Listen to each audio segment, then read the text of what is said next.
લખનૌના ગોમતીનગરમાં એક ખૂબ મોટી અને જૂની હવેલી હતી. આ હવેલીમાં 70 વર્ષના સાવિત્રી દેવી સાવ એકલા રહેતા હતા.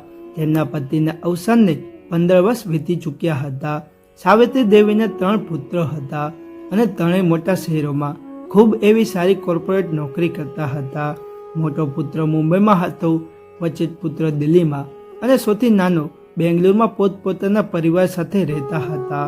જ્યારે બહારથી જોનારા લોકોને લાગતું કે સાવિત્રી દેવીનું જીવન કેટલું સુખમય છે, આટલા મોટા ઘરના માલકીન છે અને બાળકો આટલા સફળ છે, પરંતુ આ હવેલીની ભીતરનો સન્નાટો અને એકલતા માત્ર સાવિત્રી દેવી જ જાણતા હતા. તેમને ઘૂંટણમાં ખૂબ જ દુખાવો થઈ રહ્યો હતો અને શિયાળામાં અસ્થમાની તકલીફો થતી હતી. આવામાં તેઓ શું કરે, પણ હવેલી એટલી મોટી વિશાળ હતી, પણ ત્યાં તેની સંભાળ રાખનાર કોઈ પણ નહોતું અને તે હવેલીમાં તેઓ પોતે એકલા જ રહેતા હતા.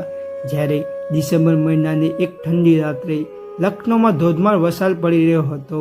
અચાનક સાવિત્રી દેવીને શ્વાસ લેવામાં ખૂબ જ તકલીફ થવા લાગી. છાતીમાં અસહ્ય દુખાવો ઉપડ્યો. તેમણે ધૂળતા હાથે હેન્ડલ શોધવાનો પ્રયત્ન કર્યો, પણ તેઓ પલંગ નીચે પડી ગયા અને બૂમો પાડવા લાગ્યા કે બચાવો બચાવો.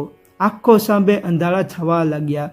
તેમને લાગ્યું કે કદાચ આ તેમની છેલ્લી શ્વાસ હશે, પણ તેઓ હિંમત ભેગી કરીને તેમણે સૌથી મોટા દીકરા વિકાસને ફોન કર્યો અને ઘણી ઘંટીઓ પછી વિકાસને ઊંઘમાં ખીજાતા ફોન ઉપાડ્યો. સાવિત્રી દેવીએ આપતા અવાજે કહ્યું કે તેમને હોસ્પિટલે જવું છે, પણ વિકાસે બેરુખથી જવાબ આપ્યો, મમ્મી, તમે પણ રાત્રે 2 વાગે પેનિક એટેકને લઈને કેમ બેસી જાઓ છો? મારે પણ ઘણા બધા કામો છે. મારે સવારે જરૂરી મીટિંગમાં જવાનું છે. ગરમ પાણી પી લો ને, જરા તમને સારું થઈ જશે. અને તેને ફોન કાપી નાખ્યો.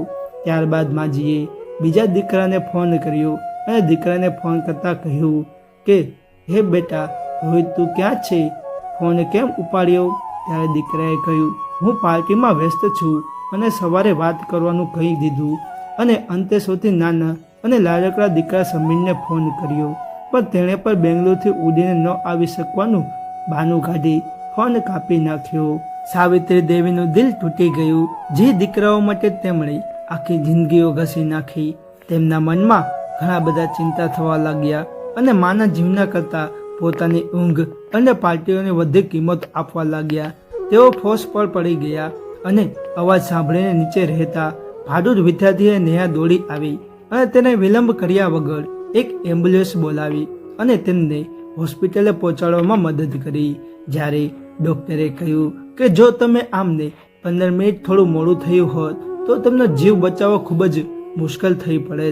જ્યારે 3 દિવસ હોસ્પિટલમાં રહેવા છતાં કોઈ દીકરો જોવા ન આવ્યો, ત્યારે નેહાએ ફોન કર્યો તો પણ તેમણે ઓફિસમાં કામ છે તેમ કહીને પલ્લું ઝાડી દીધું અને માત્ર પૈસા મોકલી આપવાનું કહ્યું. જ્યારે હોસ્પિટલના ખાટલા પર સૂતા સૂતા સાવિત્રી દેવના મનમાં મોહ પર ઉતરી ગયો. તેમને સમજાયું કે તેમના પતિએ જે પણ તે 10 દુકાનો અને હવેલીઓ તેમની પાછળ છોડી છે, તેની સત્તા દીકરીઓ છેતરીને પાવર ઓફ એન્ટી દ્વારા પોતાના હાથમાં લઈ દીધી અને તેનું કાંઈ પણ કરવાનું વિચાર કર્યું. જ્યારે બજારના લાખોનું ભાડું દીકરાઓના ખાતામાં જતું અને સાવિત્રી દેવીને માત્ર 5000 રૂપિયા હાથ ખર્ચ અપાતો. તેથી જ તેમણે વિચાર કર્યો કે આનું પણ મારે કાંઈક કરવું પડશે. આ પછી હોસ્પિટલથી પાછા આવ્યા પછી સાવિત્રી દેવી બદલાઈ ગયા અને તેમણે પોતાના વિશ્વાસુ વકીલ રામનાથજીને બોલાવ્યા અને તેમને તરત જ દીકરીઓના નામે આપેલી પાવર ઓફ એન્ટીની રદ કરાવી દીધી અને તમામ ભાડૂતોને નોટિસ મોકલી દીધી કે હવેથી ભાડું સીધું સાવિત્રી દેવીના વ્યક્તિગત ખાતામાં જ જમા થવું જોઈએ. આ પછી જ્યારે 1 તારીખે દીકરીઓના ખાતામાં જ્યારે એક પણ પૈસા ન આવ્યા, ત્યારે ત્રણેય ગભરાઈને લખનૌથી દોડી આવ્યા, પણ હવેલીના દરવાજે ગાર્ડ તેમને રોકી દીધા. આ પછી જ્યારે સાવિત્રી દેવીએ રેશમ સાડી અને ઘરેણાં પહેરીને બહાર આવ્યા, ત્યારે તેમની સાથે એક નર્સ અને એક ડૉક્ટર પણ હતા. જ્યારે દીકરાઓએ તેમને દલીલ કરી, ત્યારે સાવિત્રી દેવીએ કડક શબ્દોમાં તેમને કહી દીધું, આ ઘર મારું છે, મારો પૈસો છે અને મારી જ મરજી ચાલશે. તમે લોકો મારા મરવાની રાહ જોઈ રહ્યા હતા, પણ હવે મેં નક્કી કર્યું છે કે આ નવી વસિયતનામી બનાવી છે.